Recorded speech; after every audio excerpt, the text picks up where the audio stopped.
السلام عليكم ورحمة الله وبركاته. إن الحمد لله نحمده ونستعينه ونستغفره ونعوذ بالله من شرور أنفسنا وسيئات أعمالنا. من يهده الله فلا مضل له ومن يضلله فلا هادي له. أشهد أن لا إله إلا الله وحده لا شريك له وأشهد أن محمدا عبده ورسوله وصفيه من خلقه وخليله. أدى الأمانة وبلغ الرسالة ونصح للأمة وكشف الله به الغمة وجاهد في الله حق جهده حتى أتاه اليقين وتركنا على محجة بيضاء ليلها كنهارها لا يزيغ عنها إلا هالك.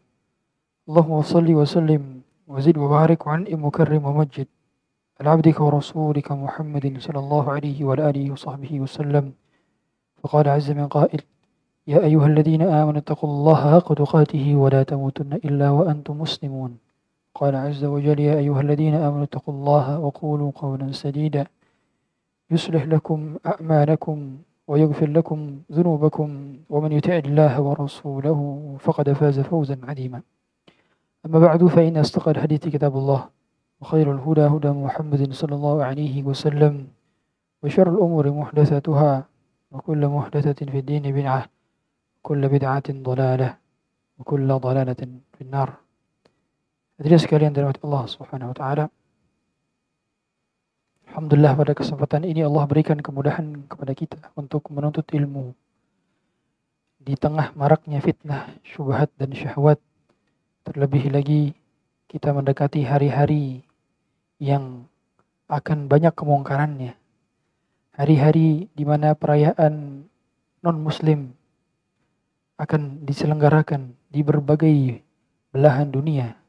Hari-hari di mana kaum muslimin akan juga ikut banyak merayakan pergantian tahun Masehi, di malam di mana akan banyak kemubaziran, malam di mana akan banyak kesyirikan, malam di mana akan banyak kemaksiatan yang merajalela.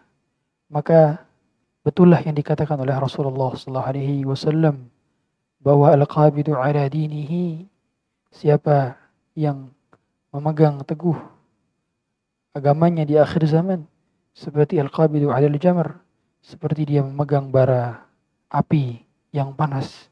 Susah untuk tidak ikut tren, susah untuk tidak memposting hal-hal yang baik-baik saja, susah untuk tidak ikut merayakan di tengah hegemoni masyarakat yang sedemikian rupa kehilangan ilmu dan iman. Maka kita harus mengetahui sebagaimana Hudzaifah bin Yaman, beliau bertanya kepada Rasulullah SAW umumnya tentang perkara keburukan. Beliau bertanya tentang keburukan bukan untuk mengamalkannya, tapi untuk menjauhinya. Pun demikian, dosa-dosa di akhir tahun yang kita pelajari nanti bukan dalam rangka ingin mengamalkan, tapi dalam rangka litawaqqi'ihi, untuk menjauhinya, untuk berhati-hati terhadapnya, agar kita, anak-anak kita, istri kita, keluarga kita tidak melakukan yang dimurkai oleh Allah Subhanahu wa taala. Jadi sekalian dari Allah Subhanahu wa taala, bukankah kita ketahui semua bahwa kebanyakan daripada musibah yang terjadi tahunan adalah terjadi di akhir tahun? Ini sudah menjadi cukup pertanda banyaknya tsunami di akhir tahun, banyaknya gempa bumi di akhir tahun, longsor tiba-tiba di akhir tahun, banjir di akhir tahun. Bukankah itu penyebab dari murka Allah Subhanahu wa taala kepada manusia karena manusia meremehkan dosa-dosa? Zaharal fasadu fil barri wal bahri bima kasabat aydin nas. Telah nampak kerusakan di muka bumi dan di lautan disebabkan karena dosa-dosa manusia. Bahkan Allah mengharamkan rezeki kepada manusia kalau manusia berbuat dosa. Innar rajula la yuhramu rizqa bidzambi yusibuhu. Sesungguhnya seorang diharamkan rezekinya dikarenakan ada dosa yang baru saja dia lakukan. Bahkan Allah Subhanahu wa taala tidak menurunkan air hujan bagi siapa saja yang penduduk yang tidak membayar zakat. Walam yamna'u zakata amwarihim illa muni'ul qitra minas sama' walaula al-baha'im lam yumtiru. Allah tidak menurunkan air hujan dari langit ketika ada dari hambanya yang tidak membayar zakat. Seandainya bukan karena kasihan kepada hewan-hewan ternak, maka Allah tidak akan menurunkan hujan. Sehingga ketika Allah menurunkan air hujan, bukan karena Allah kasihan kepada manusia, tapi karena Allah kasihan kepada hewan-hewan ternak kita. Hadirin sekalian, rahmat Allah.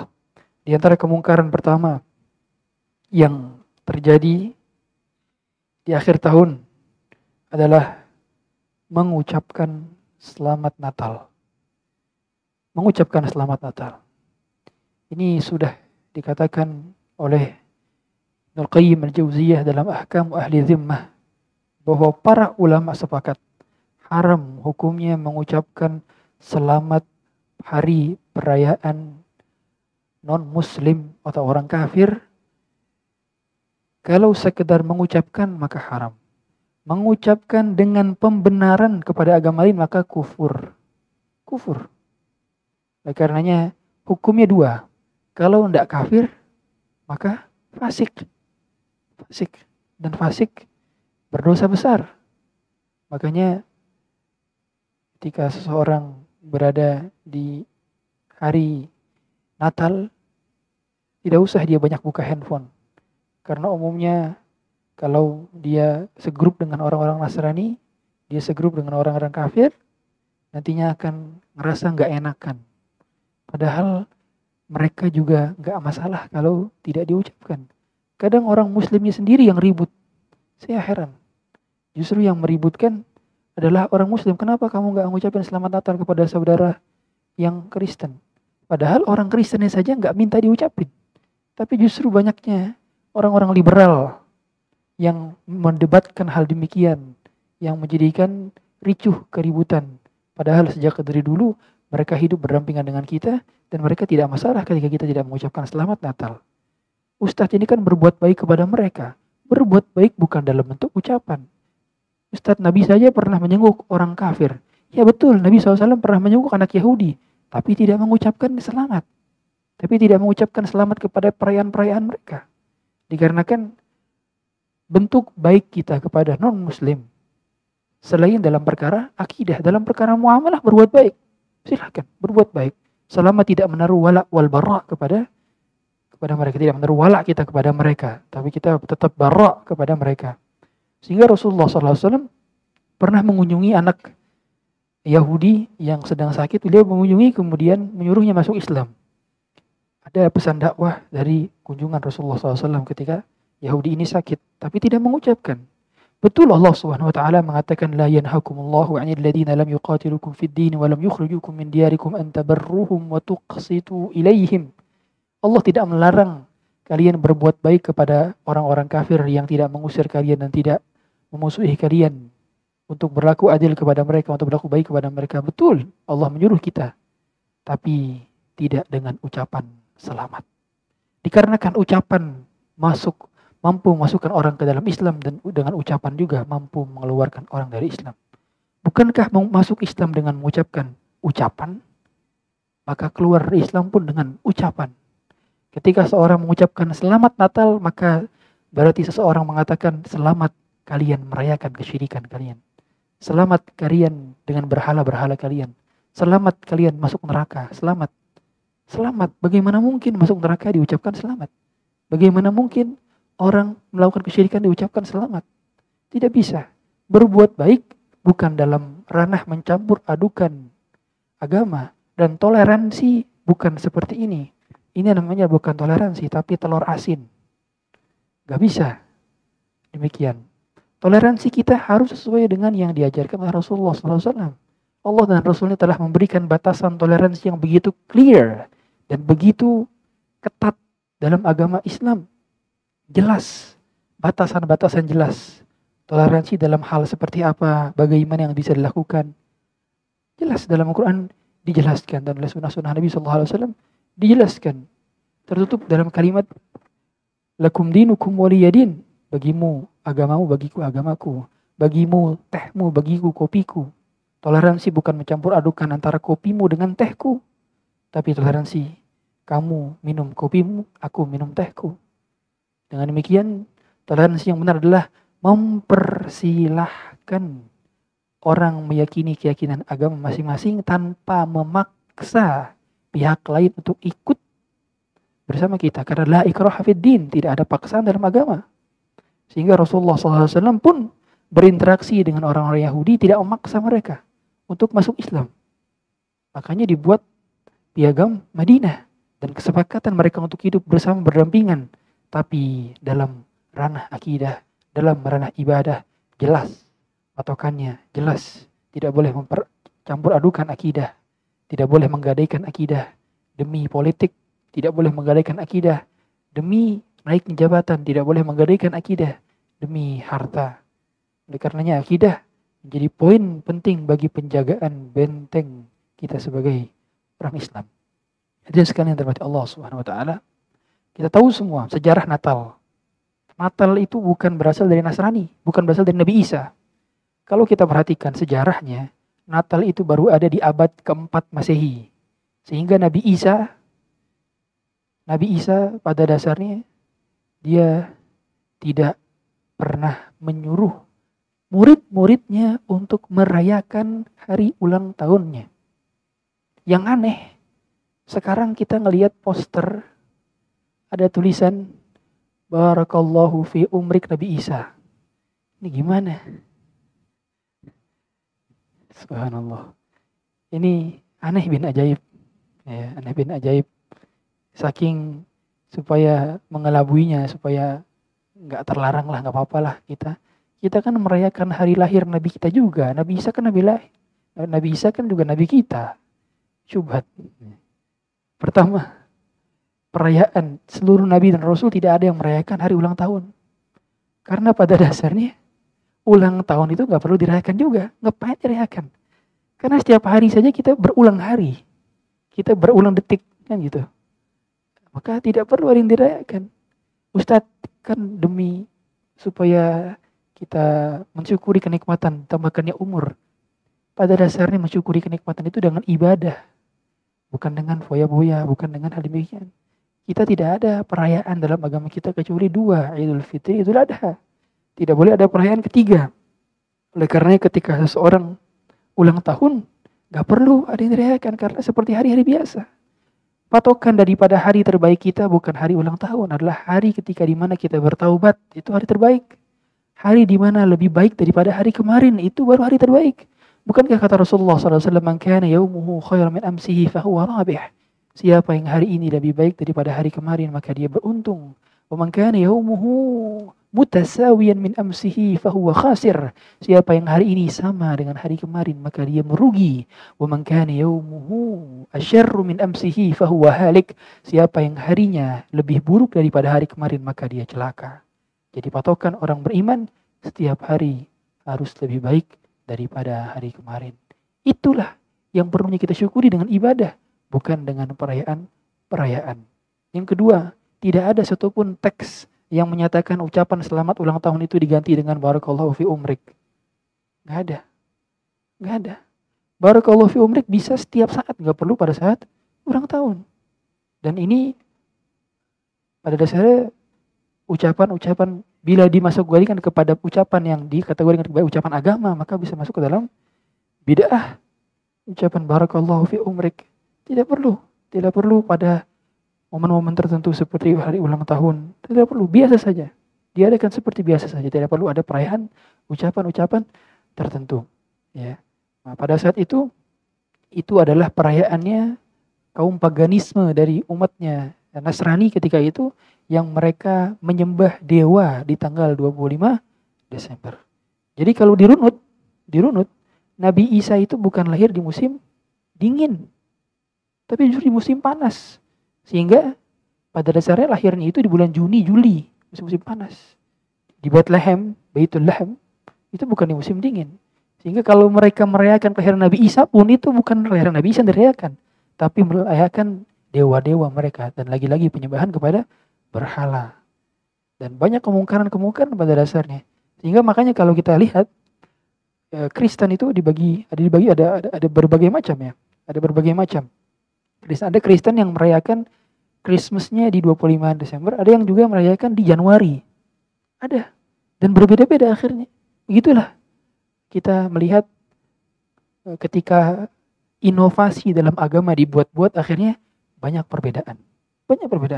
Karena sunnah itu ringkas, mudah, sederhana. Yang membuatnya sulit adalah bid'ah.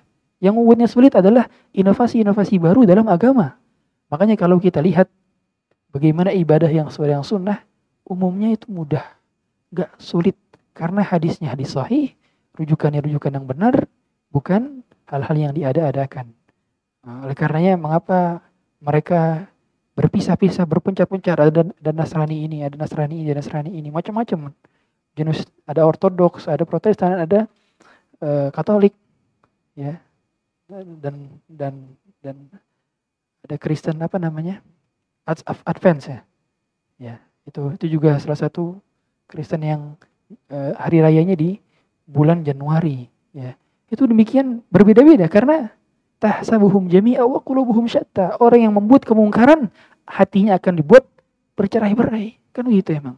Dan orang yang menjalankan sunnah Rasulullah SAW akan dibuat kesatuan, satu hati. Begitulah memang pada dasarnya, ya. Sehingga kalau kita membicarakan lagi tentang bagaimana cara kita bertoleransi yang benar adalah membaca surat Al-Kafirun. Kemudian juga pada dasarnya Nabi Isa itu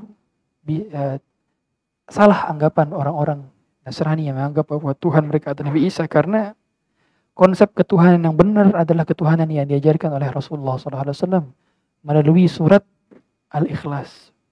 Ketika Rasulullah ditanya orang-orang kafir Quraisy, "Ya Rasulullah, unsub lana rabbak, ya Rasulullah, jelaskan kepada kami sifat-sifat Tuhanmu." Kemudian Rasulullah akhirnya diturunkan surat Al-Ikhlas kepadanya.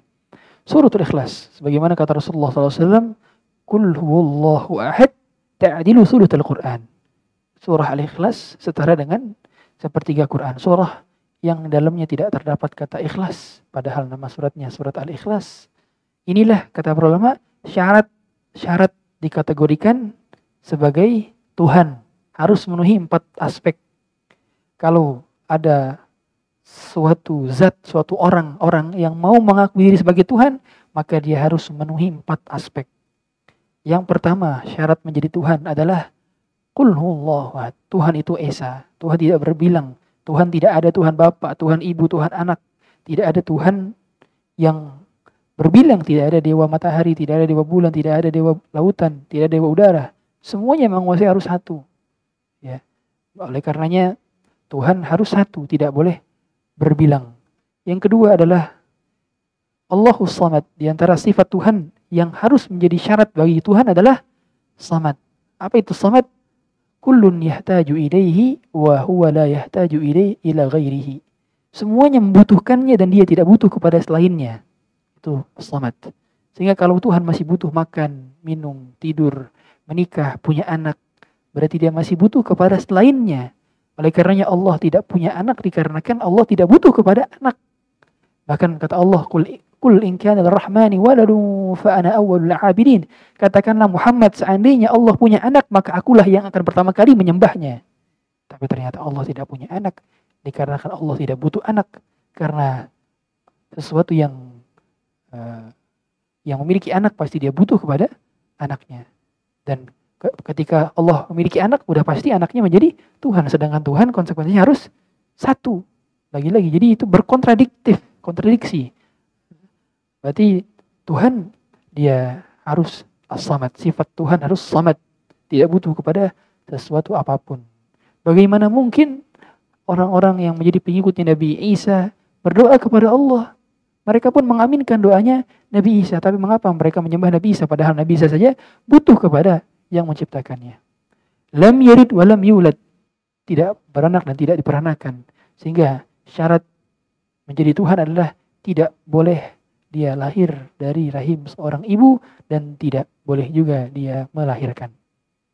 Kalau ada Tuhan yang dilahirkan dan melahirkan, berarti tidak dianggap sebagai Tuhan. Yang keempat, lam yakun lahu kufuwan ahad. Dia tidak setara sifat-sifatnya, karakteristiknya, apapun yang berkenaan dengannya. Laisa kamitslihi syai'un wa huwas samiul basir. Dia tidak serupa dengan suatu apapun yang berada dalam dirinya, tidak sama dengan apa yang dimakhluknya. Sehingga apa-apa yang terjadi pada Allah maka tidak berkonsekuensi kepada makhluk, dan apa-apa yang terjadi pada makhluk tidak berkutik pada Allah. Sehingga ketika akidah Ahlussunnah menyatakan Allah bersemayam di atas arsy, Ahlul bid'ah mereka menganggap, oh berarti Allah butuh tempat, berarti Allah butuh arsy. Tidak, Allah bersemayam di atas arsy, arsy lah yang butuh Allah, bukan Allah yang butuh arsy. Anda berarti mengkonsekuensikan sesuatu yang terjadi pada makhluk kepada Khalik juga kalau begitu. Berarti Anda musyabbihah kalau mengatakan Allah butuh tempat. Tidak, Allah tidak butuh tempat. Tempatlah yang butuh Allah. Karena Allah tidak butuh kepada suatu apapun, kepada selain dirinya. Sehingga di antara sifat Allah adalah Allah tegak berdiri sendiri, tidak butuh kepada apapun. Sehingga enggak ada yang memenuhi 4 aspek menjadi Tuhan kecuali Allah Subhanahu wa taala. Maka Allah lah yang berhak disembah. La ilaha illallah. Di antara hal berikutnya kemungkaran di akhir tahun. Yang kedua adalah mengucapkan selamat tahun baru dan merayakannya. Sehingga seorang muslim tidak perlu mengucapkan Happy New Year, selamat tahun baru, ya, atau New Year Eve. Tidak boleh, apalagi merayakannya. Merayakannya bagian daripada tasyabbuh, dikarenakan berarti dia menganggap bahwa ada perayaan selain daripada Idul Fitri dan Idul Adha. Tidak boleh seorang mengucapkan selamat tahun baru dan merayakan tahun baru. Sehingga ketika dia melewati malam tahun baru, biasa saja, jangan dihebohkan. Dan saya sarankan tidak perlu ada acara kumpul-kumpul, ngapain bakar-bakar, terus begadang dan seterusnya. Ini acara tasyabbuh. Maka lebih baik apa? Cancel semua jadwal Anda ketika keluar. Jadikan malam tahun baru seperti malam-malam biasa, tidur di awal waktu, tiba-tiba besok bangun, sudah ganti tahun, sholat subuh. Selesai. Jadi kan malam itu malam biasa, gak usah. Dan gak usah bikin acara-acara tandingan dengan zikir-zikir kumpul-kumpul tertentu. Ini tidak harus hal semacam ini. Tidak harus semacam ini, ya. Karena yang demikian akhirnya apa? Sama-sama ngelihat petasannya ujung-ujungnya. Ya, acara zikir-zikir seperti itu kan biasanya sampai tengah malam. Akhirnya keluar lihat petasan juga, sama saja. Padahal jadikan sepi harusnya. Lingkungan kita jadikan sepi harusnya. Karena betapa banyak kemungkaran-kemungkaran di malam tersebut. Jangan sampai anak kita menyaksikan banyaknya kemungkaran ketika dia berada di luar rumah. Sehingga haram menjual segala apapun yang berkaitan dengan atribut Natal dan Tahun Baru. Anda juga diharamkan menerima orderan kue atau furniture atau yang sifatnya custom dan ada ucapan selamat Natal atau selamat Tahun Baru. Maka ini dilarang dalam agama kita. Tidak boleh kita menjual atribut-atribut tasyabbuh dan atribut-atribut yang untuk agama lain. Yang ketiga adalah di tahun baru umumnya itu banyak para pebisnis mereka diskon barangnya besar-besaran karena mau masuk stok baru di awal tahun. Dari sisi muamalah, banyak di antara mereka sengaja memberikan diskon tapi dengan cara di markup dulu harganya. Contoh, harganya adalah 100.000. Kemudian dia markup dulu harganya. Dia markup harganya menjadi misalnya 150.000. Kemudian dia bilang diskon 50%. Ya. Atau diskon misalnya 30%. Sehingga pada akhirnya harga yang dipakai adalah harga yang lama. Ini namanya najash. Najash itu apa? Najash itu membuat fake supply atau fake demand.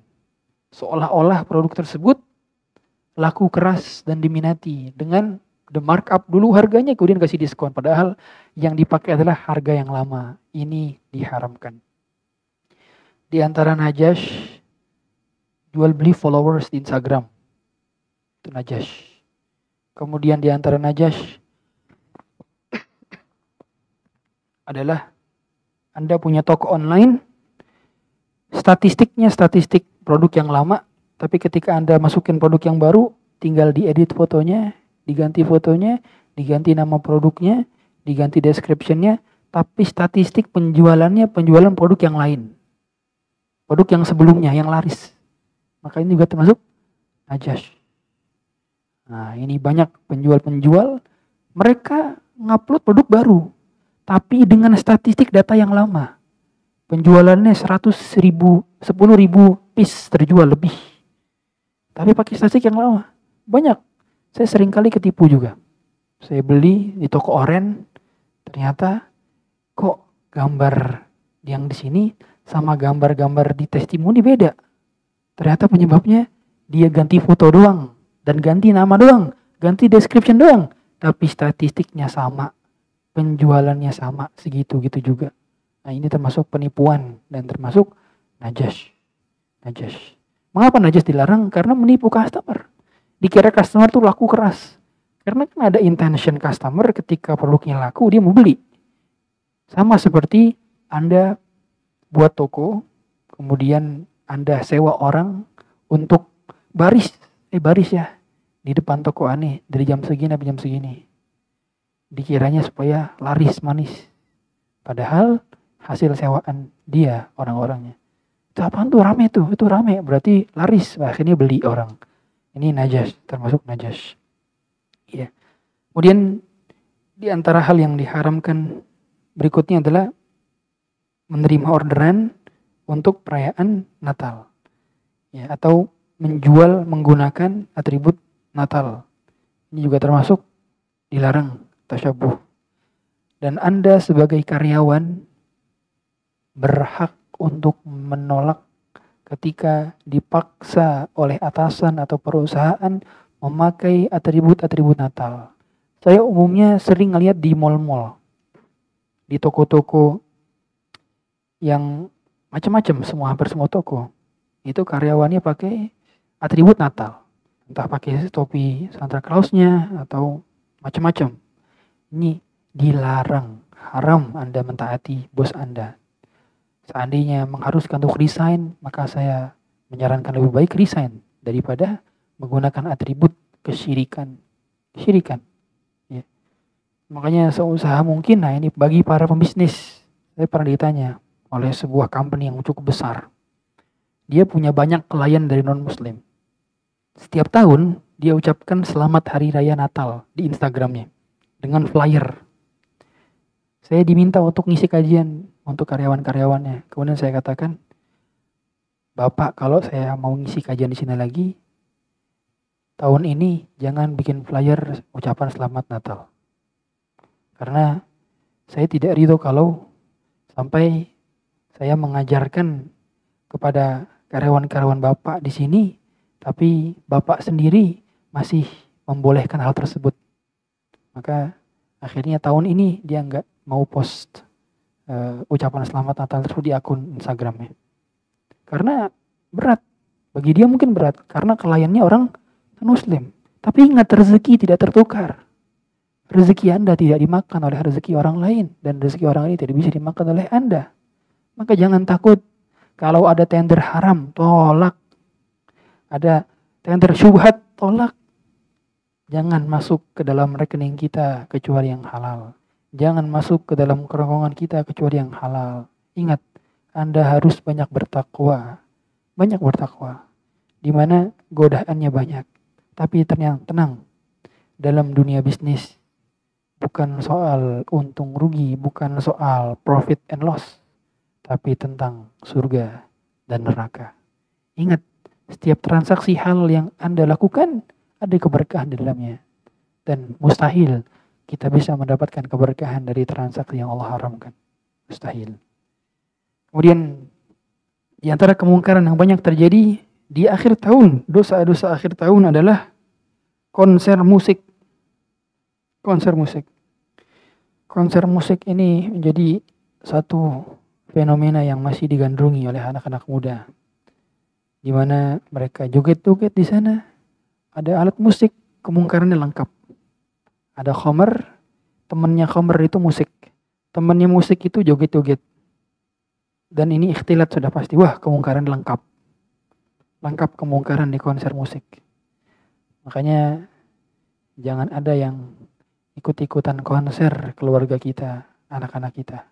Ya, alhamdulillah. Sekarang kemarin banyak juga yang akhirnya tidak jadi ikut konser Coldplay. Ya, akhirnya ikut kajian di Masjid Agung Al-Azhar. Alhamdulillah. Dan itu sebuah apresiasi yang kita apresiasi bagi siapa saja yang tidak jadi ikut konser. Dikarenakan kemungkaran itu umumnya terjadi karena orang mendengarkan musik. Makanya mengapa Rasulullah SAW menggandengkan antara zina, khamar, sutra dengan musik. Ya kan? La yakunanna aqwamin ummati yastahilluna al-hira wal-harira wal-khamra wal-ma'azif. Kenapa disatukan? Karena memang umumnya musik itu menghantarkan kepada perzinahan. Musik itu menghantarkan kepada kemaksiatan, minum khamar. Musik itu menghantarkan kepada LGBT bahkan. Musik, sumber dari musik. Gak akan bisa bersatu antara hati yang cinta kepada Quran dengan hati yang cinta kepada musik. Sebagaimana kata Ibnu Qayyim al-Jauziyah, la yajtami'u hubbul ghina wa hubbul Quran. Gak akan bisa bersatu selamanya. Kita gak akan bisa dapat ketenangan, kebahagiaan dari mendengarkan musik. Ustadz, tapi saya kalau dengar musik tenang. Itu iblis yang sedang menenangkan. Bukan Allah. Karena kata Allah, ala bidzikrillahi tatma'innul qulub. Kalau yang membuat tenang kata Allah adalah zikir, bukan musik. Jadi kalau hati kita tenang dengar musik, berarti yang siapa yang menenangin? Ya setan. Bukan Allah. Kan kaidahnya ala bidzikrillahi tatma'innul qulub. Sehingga mustahil musik bisa menenangkan. Dan pada dasarnya kemaksiatan semua terjadi berawal kebanyakan daripada musik. Bukankah kita tahu semua tsunami yang terjadi di Banten sekitar 2018 atau 19 saya lupa. Itu disebabkan karena ada konser musik di pinggir pantai. Ya. Dan kesyirikan juga akhir tahun banyak masih yang nyembelih sapi untuk dilarung ke laut. Dengan alasan sedekah laut. Ngapain laut dikasih sedekah kepala sapi? Katanya ngasih makan binatang laut. Enggak, tidak seperti itu yang dipahami masyarakat. Anda itu sedang memberikan kepala tersebut untuk jin penjaga laut. Bukan ngasih makan ikan-ikannya. Dan anehnya masih ada saja kiai-kiai yang membenarkan tersebut. Saya lihat ada kiai di postingan di Facebook. Dia membenarkan perayaan larung sapi, larung kepada sapi dengan katanya ini sedekah laut. Disebutkan dalil-dalil ibarah-ibarah. Enggak seperti itu yang dipahami. Dan kalaupun ngasih makan makanan ikan laut bukan makanan kepala sapi. Mending buat saya, ya kan? Ya, daripada dikasih ikan-ikan ke laut. Dan setahu saya laut itu sudah ada makanan di dalam tersebut. Dia makan ikan-ikan kecil, ya kan? Bukan makanan bukan seperti ikan di kolam dikasih makan. Sehingga hujahnya gitulah kalau orang sudah ingin menghalalkan apa yang Allah haramkan. Padahal tujuan itu tidak boleh mengharamkan, tidak boleh membolehkan dengan wasilah-wasilah yang diharamkan. Tidak boleh. Ya. Kemudian hal yang juga kemungkaran dilakukan di akhir tahun bagi karyawan-karyawan. Nah, ini. Yang kerjaannya bikin anggaran. Kerjaannya ngabisin anggaran di akhir tahun. Banyak perusahaan-perusahaan atau bahkan negara itu sengaja bikin anggaran akhir tahun supaya dana akhir tahun itu dihabiskan. Karena kalau nggak dihabiskan akhirnya tahun depan nggak dapat anggaran lagi. Nah, ini banyak. Hal semacam ini Anda sebagai orang yang berwenang gak boleh tiba-tiba bagi-bagi duit. Tiba-tiba bikin anggaran fiktif. Bikin laporan kegiatan fiktif. Fotonya foto-foto lama. Bertakwalah kepada Allah wahai ASN. Bertakwalah kepada Allah, wahai para pegawai. Bertakwalah kepada Allah, takutlah pada Allah. Jangan Anda buat anggaran palsu, laporan palsu, foto palsu. Anda sama saja memberikan kepada anak dan istri Anda api neraka, dimakan-makan olehnya. Gak mau kita ngasih makan anak-anak istri kita dari api neraka. Makanya hal semacam ini banyak. Dikarenakan birokrasi yang begitu sulit, akhirnya mereka membuat hal semacam demikian. Dan alhamdulillah sudah banyak akhirnya ASN yang ngaji sunnah ya. Itu udah banyak alhamdulillah, dan kami dapati banyak perubahan dari sistem yang mereka lakukan. Saya 2 tahun atau 3 tahun lalu buat KTP, itu susah sekali. Kemarin ya ketika KTP saya hilang, saya datang ke kelurahan, kemudian petugasnya jenggotan. Wah. Kemudian celana cingkrang, nanya ke saya, "Bang, ngaji di mana, Bang?" Gitu. Saya pakai masker waktu itu. Saya bilang, saya jemaah kajian di sekitar sini saja, dekat sini, saya bilang. Karena emang dulunya jemaah kajian. Kemudian 5 menit setelah itu langsung jadi KTP. Ini berapa membayar ya, Bang? Oh, nggak ada bayar, Bang, gratis. Wah, alhamdulillah. Berarti apa? Karyawan semakin ngaji, semakin profesional. Semakin ASN ngaji sunnah, semakin bagus kinerjanya. Gak mau digratifikasi, gak mau di under table, gak mau dia buat laporan palsu, gak mau diikut kegiatan-kegiatan yang ada kemungkarannya. Bagus berarti. Makanya ini sektor-sektor publik kita nih yang harus diisi dengan antum-antum nih yang soleh-soleh insyaallah ya. Makanya harus kita semakin ngaji semakin profesional, semakin bagus skillnya, semakin bagus kinerjanya, masuk tepat waktu, pulang tepat waktu, jangan sampai masuk telat, pulang cepat. Karena hal yang demikianlah yang menjadikan citra buruk orang semakin belajar agama, kok makin begini, akan jadi citra buruk. Anda juga para pedagang, para customer, ketika Anda berjanji dalam membeli sesuatu, tepati janji Anda. Ketika Anda berhutang, tepati janji Anda. Kita harus tunjukkan, semakin kita belajar agama, semakin patuh kita terhadap peraturan. Semakin kita belajar agama, semakin patuh kita kepada kebijakan, selama tidak melanggar syariat. Semakin kita belajar agama, kita semakin skillful, capable, semakin smart juga dalam memberikan solusi. Begitu harusnya memang seorang yang semakin memiliki ilmu agama, karena tidak bertentangan antara ilmu agama dengan profesionalisme dalam Islam. Bukankah Rasulullah SAW mengatakan, Innallaha yuhibbu idza amila ahadukum amalan an yutqinahu. Sungguhnya Allah mencintai seorang ketika mengerjakan suatu amalan, maka dia mutqin itu itqan, profesional, dengan penuh profesionalisme. Dia mampu beramal sesuai dengan job desk dan SOP yang telah ditentukan oleh perusahaan.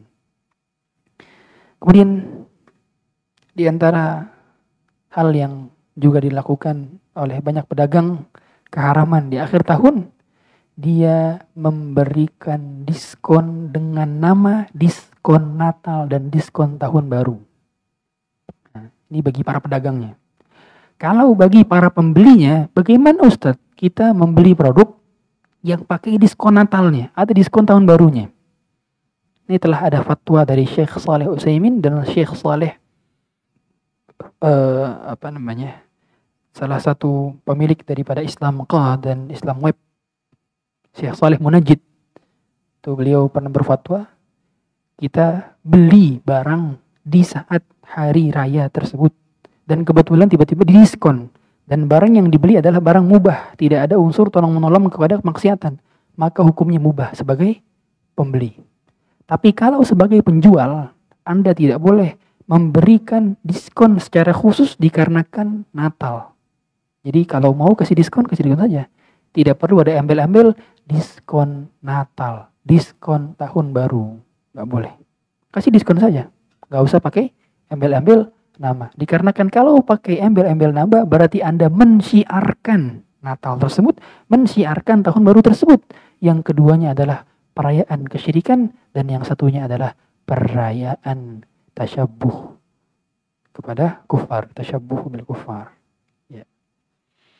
Kemudian kemungkaran juga yang dilakukan oleh orang-orang di akhir tahun adalah mengikuti kegiatan undian yang berbayar. Umumnya banyak sekali undian di marketplace, undian juga ketika family gathering sama kantor, itu ada undian-undian, door prize dan seterusnya. Itu kalau bayar, ada kontribusi yang Anda berikan, maka statusnya adalah qimar, yaitu perjudian. Sehingga tidak boleh seseorang mengikuti undian-undian yang sifatnya berbayar. Atau dipersyaratkan harus beli produk dulu. Dia beli 1 produk, 2 produk, baru mendapatkan undian dari situ. Maka itu pun termasuk ke dalam qimar. Karena dia niatnya untuk mendapatkan undian. Kalau memang dia niatnya untuk membeli barang, ternyata dapat undian, baru boleh diikut undian. Karena niat awalnya adalah membeli barang, bukan mendapatkan undian. Makanya ada dalam istilah kita ada niatul asal, niatul tabi'. Niat asalnya dan niat tabi', niat mengikut. Contoh, ketika Anda beli tiket pesawat, itu sudah include apa? Asuransi. Tapi saya tanya, Anda beli tiket pesawat menginginkan asuransinya atau menginginkan penerbangannya? Penerbangannya. Berarti niat asalnya adalah niat mendapatkan jasa penerbangan, sedangkan asuransinya adalah tabi'. Kita tidak menginginkan asuransinya, tapi dapat include, karena asuransi itu asuransi konvensional, haram. Maka berarti tidak masalah kalau niatnya tabi'. Pun demikian, kalau Anda beli barang ternyata dapat kupon undian, boleh Anda mengikuti undian tersebut. Tapi kalau Anda niat dari awal beli barang tujuannya untuk undian, maka itu sama saja qimar. Sebagaimana Anda tahu, dulu jajanan SD, ngumpulin beli, saya lupa beli apa, beli permen atau beli ciki, itu nanti dapat puzzle yang ditempel bergambar, kalau gambarnya lengkap bisa ditukar sama mainan tertentu. Nah, ini juga termasuk qimar, karena umumnya orang beli untuk dapat puzzle-nya, bukan dapat jajanannya. Nah, ini demikian juga termasuk kemungkaran di akhir tahun. Ya.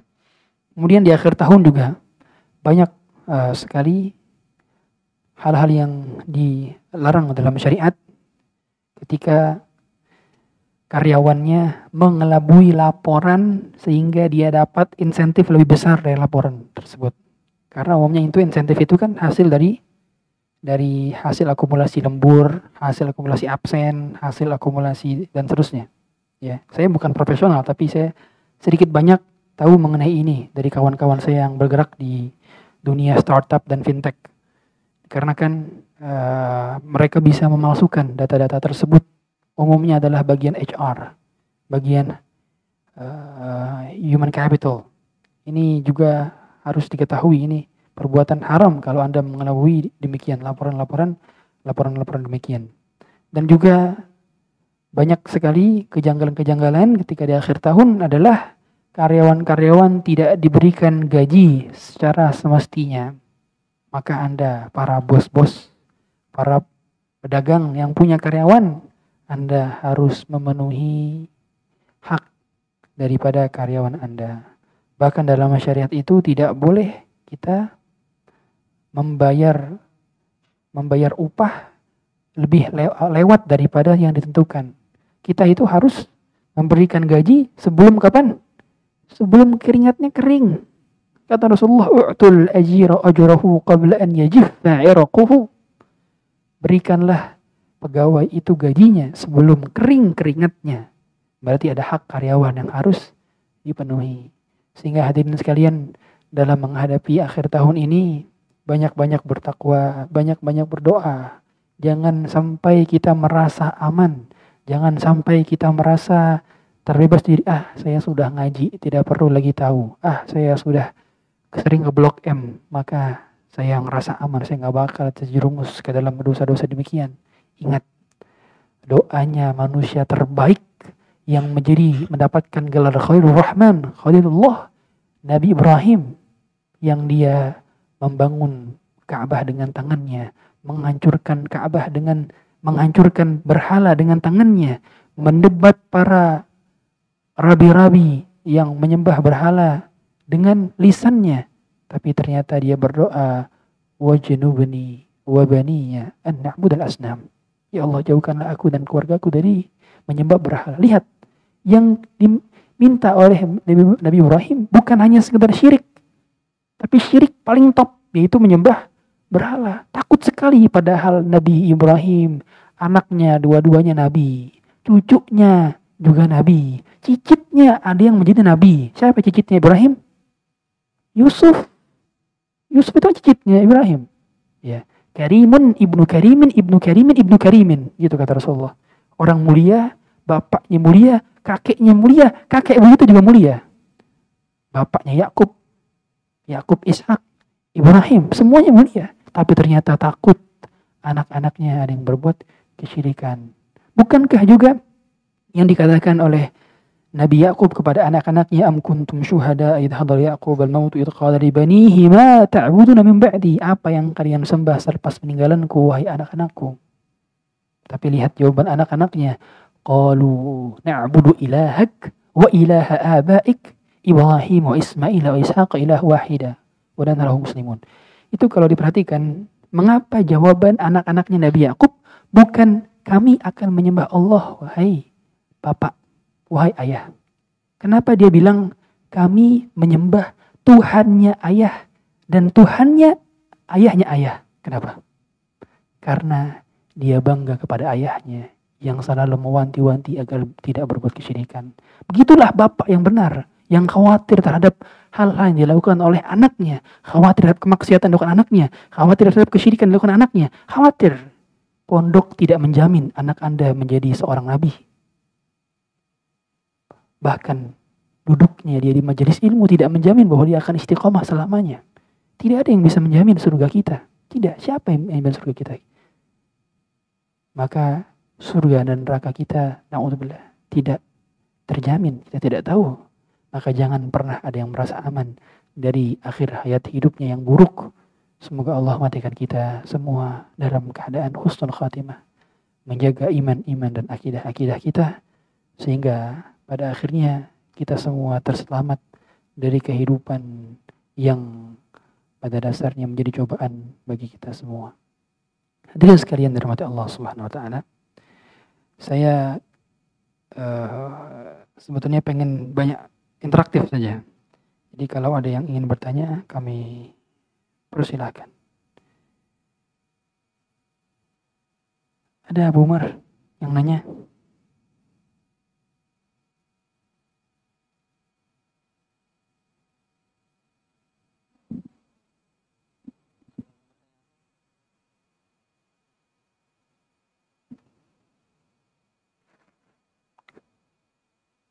Ada yang mau bertanya langsung? Mungkin masih nunggu pengumpulan ini apa namanya? Kertas. Iya, kertas dari belakang. Baik. Kalau nggak ada yang bertanya, saya yang bertanya.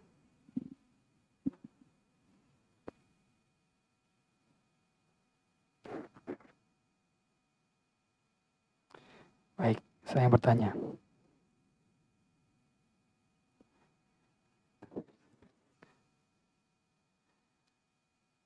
Pertanyaan pertama.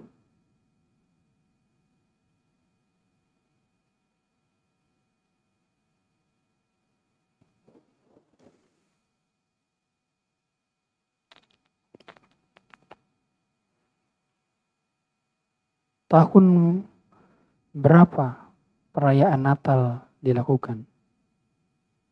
Abad berapa? Abad keempat Masehi. Mumtaz. Nanti ke sini. Kasih nomor HP. Ada hadiah. Oke. Oh, ada yang bertanya.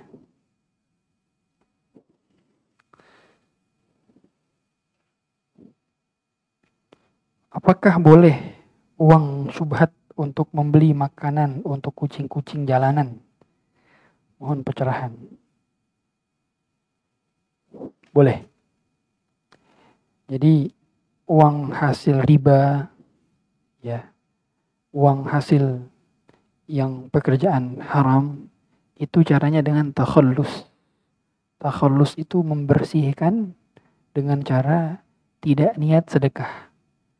Makanya uang takhallus ini tidak boleh diberikan kepada masjid. Karena berpotensi masjidnya nanti menjadi al-ardul maghsubah, tanah hasil rampasan, itu makruh sholat di atasnya. Makanya sebagian ulama mengatakan kalau kita punya harta riba, misalnya dari bunga bank tersebut tidak boleh dimanfaatkan, tapi dipisahkan kemudian disalurkan ke fasilitas umum, beri makanan tadi kucing, beri makanan burung dan seterusnya.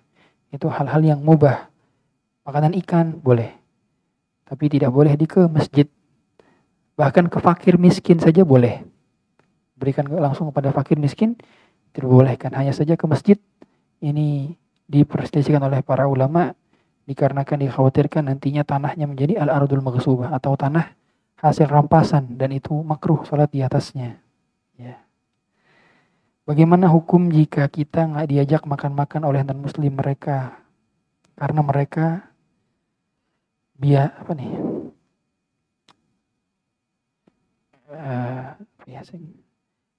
menerima THR Natal? Bagaimana hukum jika kita diajak makan non-muslim?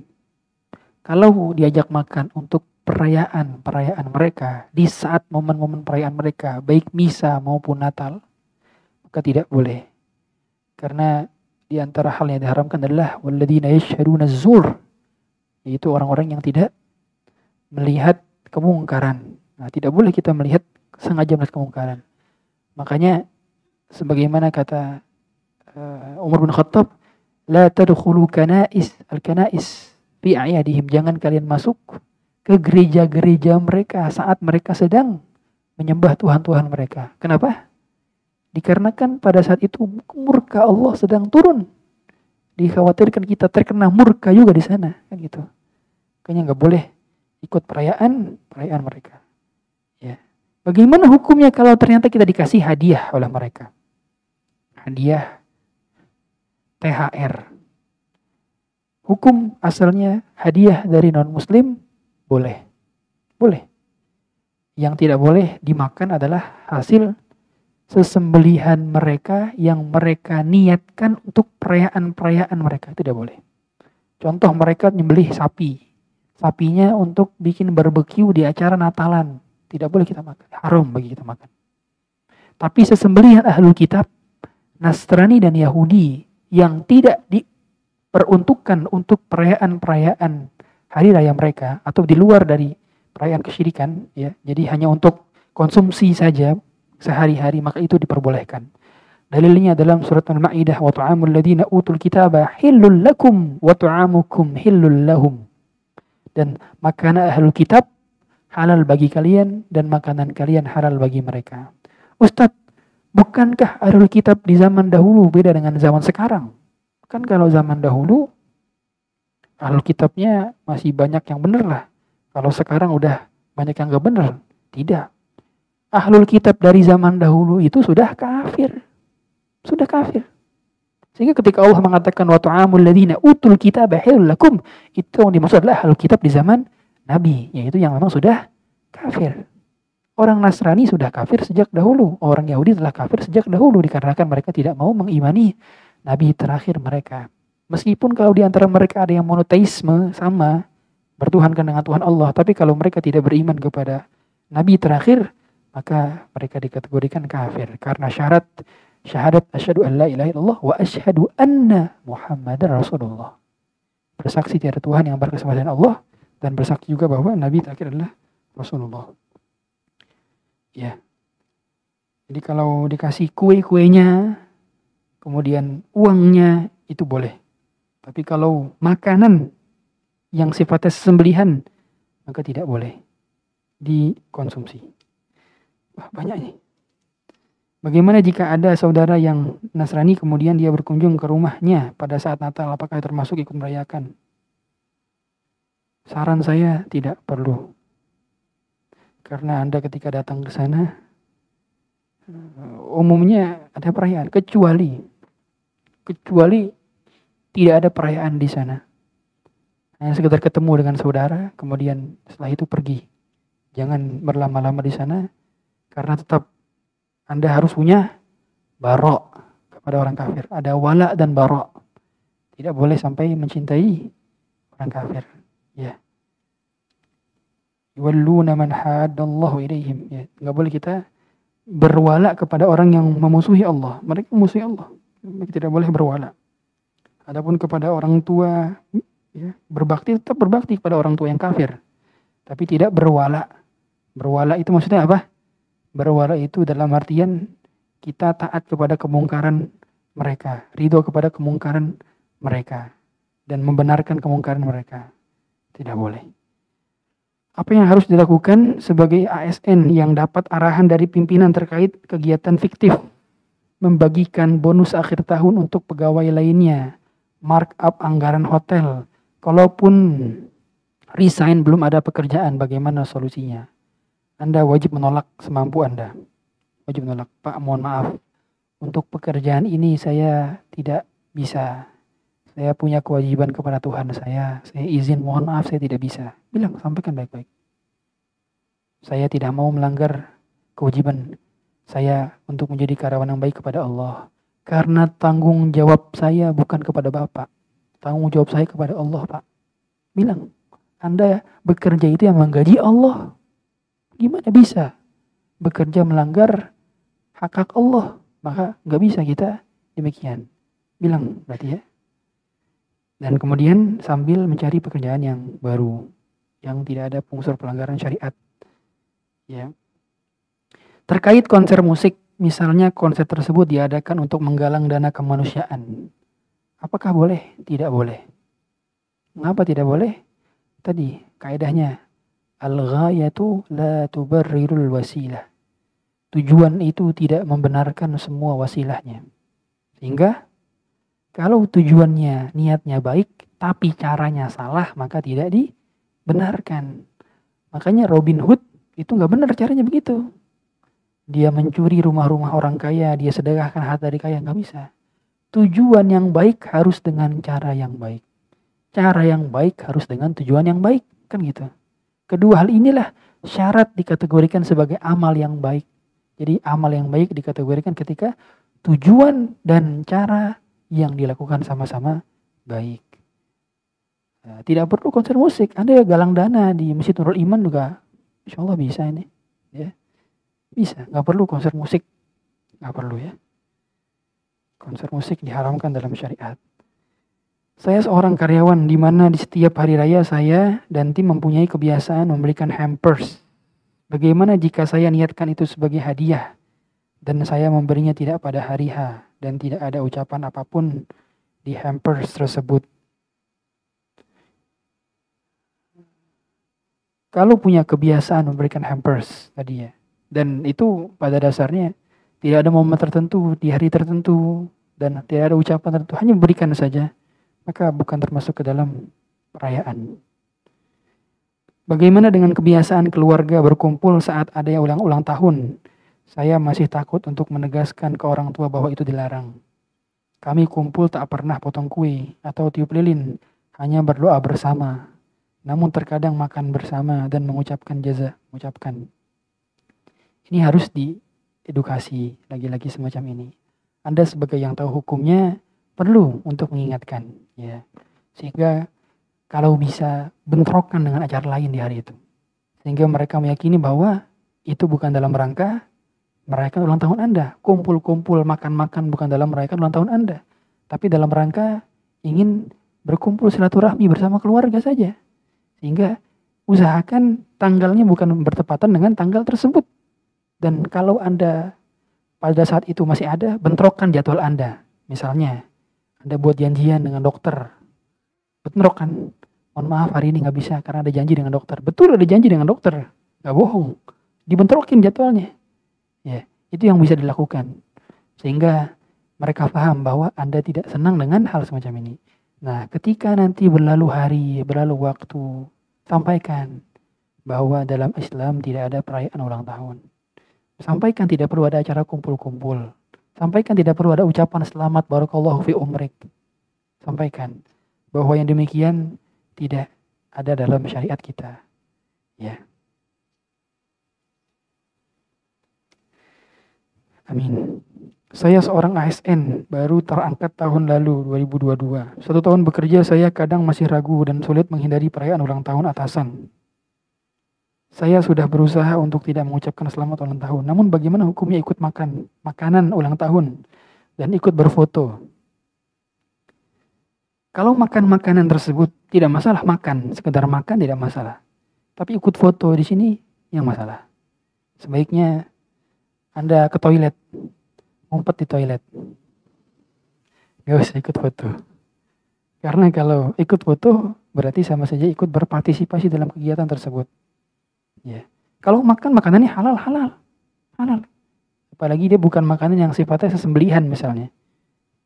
Bukan sesembelihan untuk acara-acara kaum kafirin. Maka halal makan, tapi ikut foto ini yang menjadi masalah. Ya. Amin. Bagaimana solusinya untuk para pejabat negara atau pemimpin rakyat seperti gubernur, wali kota yang mengharuskan mengucapkan hari raya seluruh umat beragama di setiap tanggalnya? Mereka diharuskan bersikap netral, mengayomi seluruh rakyatnya dalam agama apapun. Wallahu a'lam. Silakan tanya kepada yang lebih berilmu mengenai ini. Saya main aman saja. Apabila ibu saya seorang Nasrani dan saya mengucapkan Natal, apakah diperbolehkan? Kalau tidak diperbolehkan, apa yang bisa saya lakukan untuk ibu saya sebagai bentuk toleransi? Ingat, bentuk toleransi itu adalah membebaskan orang untuk melakukan ritual agama masing-masing. Tanpa ada paksaan mereka untuk ikut agama kita, tanpa ada paksaan demikian. Sehingga toleransi itu bukan dengan mengucapkan selamat Natal, bukan. Toleransi itu ya udah bebas masing-masing. Ya, tidak perlu kita pusing-pusing pada dasarnya. Ya, nggak perlu mengucapkan selamat Natal, nggak perlu. Ya, meskipun itu ibu Anda. Semoga Allah masukkan ia ke dalam agama Islam. Ya, saya belum lama itu bawa jemaah safar umroh. Itu ada ibu-ibu mu'alaf, ibunya mu'alaf. Ada anaknya ngikut manasik, anaknya non muslim, belum pakai hijab, ya ikut manasik. Saya tanya ibu kesini, kok bisa kesini? Iya, ditemenin anak saya yang umrohin saya, katanya gitu. Luar biasa. Saya bilang ke ibu ini, ibu nanti tahu batasan-batasan dalam beragama bu ya. Tetap ibu ketika perayaan dia nggak boleh ikut. Karena demikian bukan toleransi yang benar. Dan semoga saja dengan umrohnya ibu bisa menjadi hidayah bagi dia. Kan begitu. Banyak yang demikian. Dan saya menyaksikan bersyukur pada akhirnya. Ini tidak terjadi pada saya. Karena berat melihat orang tua sendiri ketika nantinya nauzubillah meninggal dalam keadaan demikian tuh sangat sedih sekali. Bayangkan gimana gak sedih Rasulullah ketika paman yang menjadi tamengnya setiap saat meninggal dalam keadaan kafir. Sedih sekali. Apalagi orang tua kita, ayah kita, ibu kita. Maka Anda sebagai anak, cara berbakti Anda kepada mereka adalah mendoakan supaya dapat hidayah. Mendoakan. Rasulullah berdoa juga bagi 2 Umar kan. Rasulullah berdoa untuk 2 Umar. Siapa? Amr bin Hisham dan Umar bin Khattab. Supaya masuk Islam. Akhirnya Umar bin Khattab masuk Islam. Allahumma izzal Islam bi Umarain, bi ahadi Umarain. Ya Allah, masukkanlah agama Islam, kuatkanlah agama Islam dengan salah satu dari 2 Umar. Akhirnya Umar masuk Islam, Umar bin Khattab. Berarti boleh berdoa supaya orang mendapatkan hidayah, boleh. Yang tidak boleh adalah berdoa rahmat, tidak boleh. Makanya nggak boleh berdoa rahmat dengan mengucapkan salam.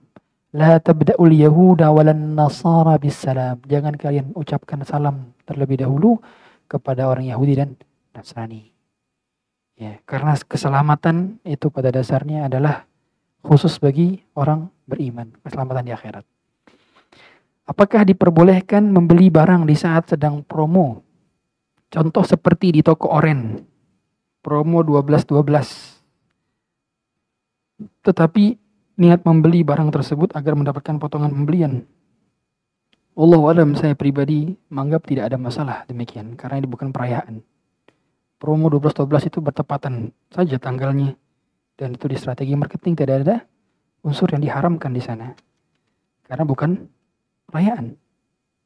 Kemudian terjemahan Al-Quran, kalau terjemahkan dalam bahasa Indonesia, Tuhan terkadang terjemahan dengan kami. Apakah ini perbedaan terjemahan antara bahasa Arab dengan bahasa Indonesia bahasa Arab? Mohon penjelasannya Ustadz. Pertama, Quran memang terkadang menggunakan subjek kami, terkadang menggunakan subjek aku pada yang merujuk kepada Allah Subhanahu wa taala. Maksud daripada kami itu adalah di sana secara arti bahasa Arab, nahnu dalam bahasa Arab itu bukan berarti menunjukkan orang yang berbicara berbilang, bukan. Secara bahasa Arab, gramatikal bahasa Arab, bahwa nahnu itu menunjukkan litta'zim, untuk sebagai bentuk pemuliaan orang yang berbicara. Kalau dibicarakan nahnu tersebut konteksnya adalah Allah yang sedang berbicara, maka litta'zim, untuk memuliakan diri sing pembicara. Tapi kalau nahnu sifatnya adalah untuk yang mengucapkan adalah hamba, manusia, maka kami di sini sifatnya tawadhu. Sama seperti kita berbahasa Indonesia. Kalau kita bilang ke guru atau orang tua, kita bilangnya apa? Antum kan? Antum. Padahal antum itu kalian. Orangnya satu bilang antum. Kenapa? Karena secara gramatikal Arab, antum itu lita'zim, untuk memuliakan orang yang di hadapannya. Makanya kalau antum lagi ngomong sama Ustadz, anta lagi ngapain Ustadz? Itu kurang sopan. Secara secara culture, ya. Oleh karenanya mengapa kalau dari sisi bahasa yang lebih mengetahui tentang Quran adalah orang Arab, maka kita tidak bisa mempelajari Quran kecuali dengan bahasa Arab, karena yang paling tahu konteksnya adalah orang Arab di zaman Rasulullah SAW. Makanya tahapan dalam menafsirkan Quran itu ada tahapannya. Pertama, Quran dengan Quran. Tafsirul Quran bil Quran, tafsirul kitab bil kitab. Yang kedua, tafsir Al-Quran dengan hadis. Yang ketiga, tafsir Al-Quran dengan pemahaman para sahabat, pemahaman para salafus saleh. Yang keempat, baru tafsir Quran menurut bahasa yang digunakan di zaman tersebut, yaitu bahasa Arab. Bagaimana orang Arab memahami ayat ini? Itu baru tahapan-tahapan dalam tafsir Quran. Sehingga nggak boleh asal menerjemahkan Quran secara bahasanya saja, menafsirkan Quran secara bahasanya saja, nggak boleh. Harus dengan tafsiran salafus saleh. Itulah manhaj salaf, yaitu menafsirkan ayat dalil-dalil dengan pemahaman salafus saleh, dengan Quran dengan Quran, Quran dengan sunnah, Quran dengan tafsiran para salaf. Ya. Nah, sehingga nahnu di sini maksudnya litta'lim. Yang kedua, terkadang Allah melibatkan proses penciptaan, proses penurun wahyu dengan sebagian makhluknya. Makanya Allah menggunakan kata nahnu inna anzalnahu fi lailatul qadar. Kami menurunkan dia di malam Lailatul Qadar. Ketika Allah mengatakan kami menurunkan, berarti Allah di sini sedang melibatkan malaikat Jibril terhadap turunnya Al-Quran dari Lauhul Mahfuz ke dalam Baitul Izzah, dari Baitul Izzah ke Rasulullah SAW. Itu tahapan-tahapannya. Berarti Allah melibatkan sebagian makhluknya. Itu namanya inna. Demikian, ya. Makanya mengapa Abu Jahal dan kawan-kawannya tidak pernah memperselisihkan konteks bahasa dalam Quran, dikarenakan memang secara gramatikal bahasa tidak pernah bermasalah. Bahasa Arab, karena yang mereka Abu Jahal paham maksud daripada apa yang diturunkan tersebut, karena dia orang Arab kan begitu. Tapi dia tidak bermasalahkan. Tandanya nahnu dalam perkataan di dalam Quran bukan berarti trinitas. Karena sekelas Abu Jahal saja tidak mempersalahkan hal tersebut. Sama seperti masalah Rasulullah menikahi Aisyah pada umur 6 tahun. Serumah tangga dalam umur 9 tahun. Kenapa kok Abu Jahal enggak mempermasalahkan? Tandanya pada saat itu memang uruf dan budayanya sedemikian. Jadi bukan berarti pedofilia. Karena memang di zaman tersebut menikah berakad dengan seorang bapak untuk menikahi anaknya pada usia dia belum balik itu sah dan boleh. Bahkan menurut syariat pun boleh. Dan berumah tangga pada saat si anak sudah mulai balik itu pun diperbolehkan. Dan itu tidak dipermasalahkan oleh sekelas orang Abu Jahal. Maka aneh sekali orang feminisme dan orang liberal yang menyatakan bahwa Rasulullah SAW menikah dengan seorang anak kecil dan itu adalah pedofil, itu telah ucapan kafir. Orang yang mengatakan demikian karena dia telah menghina nabinya. Tidak boleh demikian. Maka berarti nggak bisa kita asal terima-terima syubhat mereka kecuali dengan penjelasan para ulama mengenai hal demikian. Bagaimana dengan kegiatan lomba-lomba yang berbayar namun mendapatkan hadiah apabila menang? Contoh lomba lari berbayar, tujuannya bayarnya untuk mendapatkan souvenir untuk perlengkapan senilai tersebut. Namun bila menang bisa mendapatkan hadiah tambahan. Bagaimana hukum mengikuti kegiatan tersebut? Niatnya adalah untuk ikut olahraga tapi bersama dan tidak mengajar hadiah. Namun jika menang bagaimana hukum menerima hadiah tersebut? Pertama, Anda harus memastikan bahwa hadiah yang diterima oleh pemenang berasal dari pihak ketiga atau sponsorship, bukan dari kontribusi peserta. Seandainya ada hadiah itu diberikan oleh penyelenggara dari hasil kontribusi peserta, maka itu tidak boleh karena kan kategorinya adalah judi, qimar. Tapi kalau seandainya sudah bisa memastikan bahwa dana yang diberikan kepada pemenang oleh penyelenggara adalah dana dari sponsor atau pihak ketiga, maka hal demikian diperbolehkan. Makanya sebaiknya kalau Anda menyelenggarakan event-event running 40K, 42K, 5K, 10K. Saya belum pernah, karena nggak kuat. Tapi kalau Anda lakukan event beginian, maka dipisah akadnya. Pisah akadnya. Ikut lombanya gratis, tapi souvenirnya bayar. Nah, jadi bayarnya bayar souvenir, bukan bayar ikut lombanya. Dipisah akadnya. Ada lagi? Habis, alhamdulillah. Yang Ikhwan ada yang mau bertanya langsung?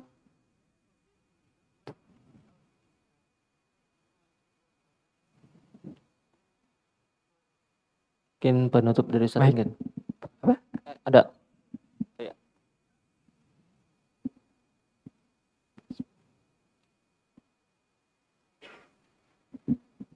Bismillah. Assalamualaikum warahmatullahi wabarakatuh. Assalamualaikum warahmatullahi wabarakatuh. Izin bertanya Ustaz, bagaimana hukum kerja di marketplace karena saya di bidang IT-nya.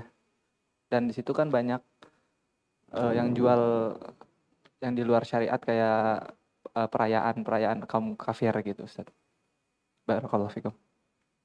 Baik. Patokan dari mendapatkan kerja yang halal 2. Pertama, instansi, company, tempat Anda bekerja, lembaga tempat Anda bekerja tidak core bisnisnya inti yang dijual adalah sektor yang halal. Dan yang dihukumi adalah yang umum, yang paling general, yang paling mayoritas. Al-hukmu 'alal ghalib. Contoh, marketplace. Apa model bisnis dari marketplace? Agregator, ya kan? Dia kan meeting point dari bertemunya seller dan buyer, kan gitu. Dia mendapatkan fee dari kedua belah pihak, kan gitu. Ini secara status daripada jasanya halal. Jadi core bisnisnya halal. Yang kedua, Anda bekerja di divisi, di departemen, di jabatan yang tidak ada pelanggaran syariatnya. Kalau Anda bekerja contoh di bidang marketing, ternyata ada job desk setiap perayaan ulang tahun, setiap perayaan orang-orang non-muslim, maka marketing buat campaign ini, misalkan. Anda tidak boleh menyetujui klausul tadi. Makanya ketika Anda melamar kerja, lihat job desk. Klausulnya apa saja. Baru tanda tangani. Dan ketika Anda bekerja di luar klausul tersebut, maka tidak ada kewajiban Anda untuk memenuhinya karena bukan job desk Anda. Sehingga kalau dua hal ini terpenuhi, job desk-nya tidak ada unsur kemaksiatan, unsur tolong-menolong dalam kemaksiatan, kesyirikan, kebidahan, dan tempat di mana Anda bekerja adalah tempat yang core bisnisnya halal atau dominan halal, maka berarti pekerjaannya halal. Tadi kalau IT seorang IT developer, dia maintain dan seterusnya, maintain apa? Sistem, kemudian juga dia membuat aplikasi dan seterusnya. Selama tidak ada pelanggaran syariat dan tidak ada unsur tolong-menolong dalam kemaksiatan, maka tidak dikategorikan pekerjaan yang haram. Kecuali tadi Anda bekerja misalkan di bidang general affairs yang tugasnya berkoordinasi dengan governance misalnya. Itu kalau ada misalkan job desk-nya under table, kemudian job desk-nya gratifikasi dan semacamnya, maka tidak boleh Anda bekerja di sana. Itu pun dengan syarat Anda harus minta pindah jabatan terlebih dahulu. Kalau nggak bisa baru resign. Jadi ada tahapan-tahapan sebelum Anda resign.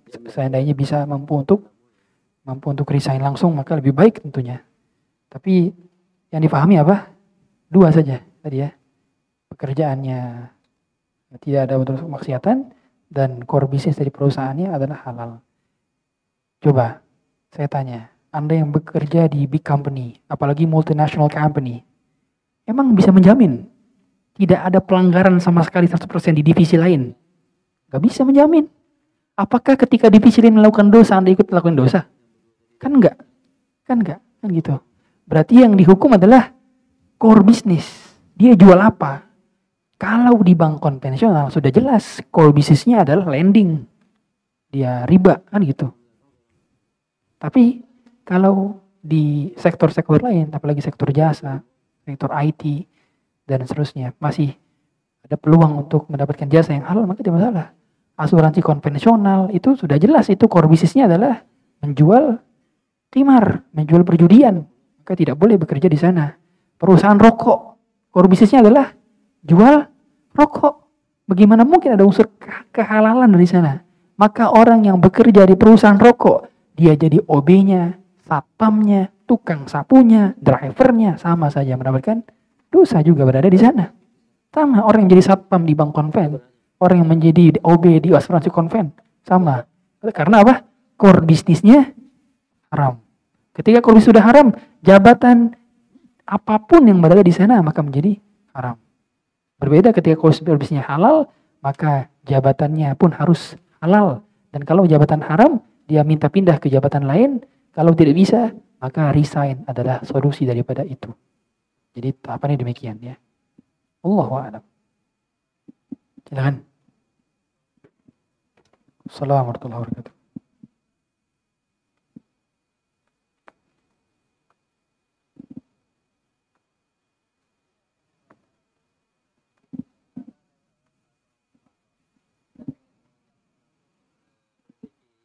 Untuk supaya orang bisa saya ingin ikutin itu hanya ingin melihat mereka tuh berzikir, bagaimana cara berzikir, ataupun mereka bisa mengajak audiens saya misalnya untuk supaya bisa memahami zikir itu secara baik. Cuma kalau saya ngelihat kemarin itu dia berkatakan Bapak harus dibayat dulu ya misalnya kan gitu. Langsung saya mundur kan gitu loh. Nah menurut Ustadz bagaimana terhadap aliran sufi tarekat itu? Makasih. Assalamualaikum warahmatullahi wabarakatuh. Assalamualaikum warahmatullahi wabarakatuh. Pertama,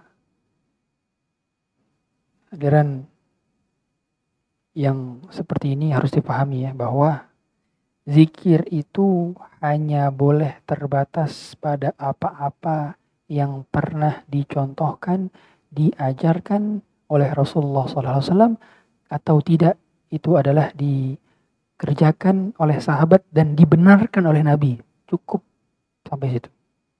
Jadi nggak ada istilahnya buat-buat zikir dengan bacaan tertentu, dengan bilangan tertentu, di waktu tertentu, dengan konsep tertentu. Tidak ada.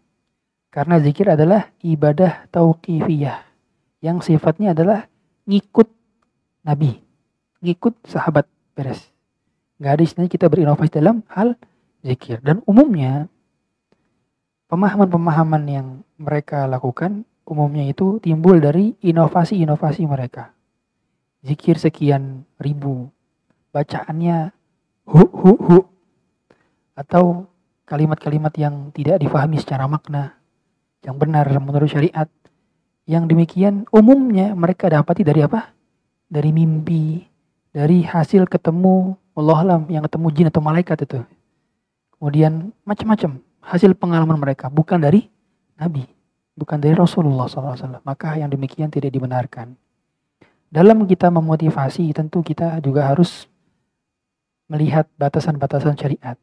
Jangan ada pelanggaran-pelanggaran syariat, baik kesyirikan maupun kebid'ahan maupun kemaksiatan. Zikir-zikir yang dibuat-buat dengan tadi ya, inovasi-inovasi tertentu, ini masuk ke dalam kebid'ahan. Dan kita dilarang berbuat sesuatu yang baru dalam agama kita. Sebagaimana sabda Rasulullah SAW, "Man ahdatsa fi amrina hadza ma laysa minhu fahuwa raddun." Siapa yang berbuat dalam perkara agama ini yang tidak ada ajarannya maka tertolak. Alih-alih mendapatkan pahala, justru malah mendapatkan dosa. Sehingga hal yang demikian tidak perlu diikuti kembali dan ikuti saja kajian-kajian di sini. Kajian ustadz banyak di sini, ya. Kalau saya hari Kamis, pekan 1, pekan 2. Nih jadwal badal aja nih, Ustadz Mizan, ya. Banyak di sini. Insya Allah motivasi juga. Antum termotivasi kan? Motivasi. Jadi hal demikian tidak perlu. Dan untuk mengajarkan mereka untuk berzikir, cukupkan dengan zikir yang diajarkan Nabi dan cukupkan dengan waktu yang diajarkan Nabi juga. Contoh, Nabi SAW berzikir di waktu-waktu pagi dan petang dengan bacaan-bacaan yang sudah ada. Rutinkan itu. Sunnah itu mudah, sunnah itu memudahkan, gak sulit. Ya, dan ada panduannya, ada guideline-nya. Coba kalau diinovasi, Anda datang ke guru ini bisa-bisa beda. Beda. Ya. Saya dahulu punya pengalaman mengikuti hal demikian, ya. Itu saya bilang, kok ijazah atau amal-amalan dari kiai ini. Dari kiai ini beda. Suruh baca ayat kursi 1000 kali pada maghrib. Dari kiai ini suruh baca Al-Fatihah 1000 kali pada maghrib. Saya bingung, yang mana ini? Akhirnya ternyata setelah bayar sunnah, oh ternyata sunnah itu mudah. Yang enggak dicontohin Nabi enggak perlu dilakuin, kan gitu. Makanya hal yang demikian sebaiknya tidak perlu diikuti lagi. Karena aliran-aliran tasawuf yang menyimpang hal semacam ini umumnya banyak terjadi penyelewengan dalam pemahaman mereka terhadap agama. Sebaiknya dihindari. Ya, wallahu a'lam. Cukup. Baik, kita tutup dengan kafaratul majlis. Subhanakallahumma wa bihamdika asyhadu an la ilaha illa anta astaghfiruka wa atubu ilaik. Sallallahu ala nabiyyina Muhammadin wa ala alihi wa sahbihi wasallam. Yang benar datang dari Allah, yang salah datang dari saya pribadi. Saya mohon maaf. Assalamualaikum warahmatullahi wabarakatuh. Jangan lupa nanti pada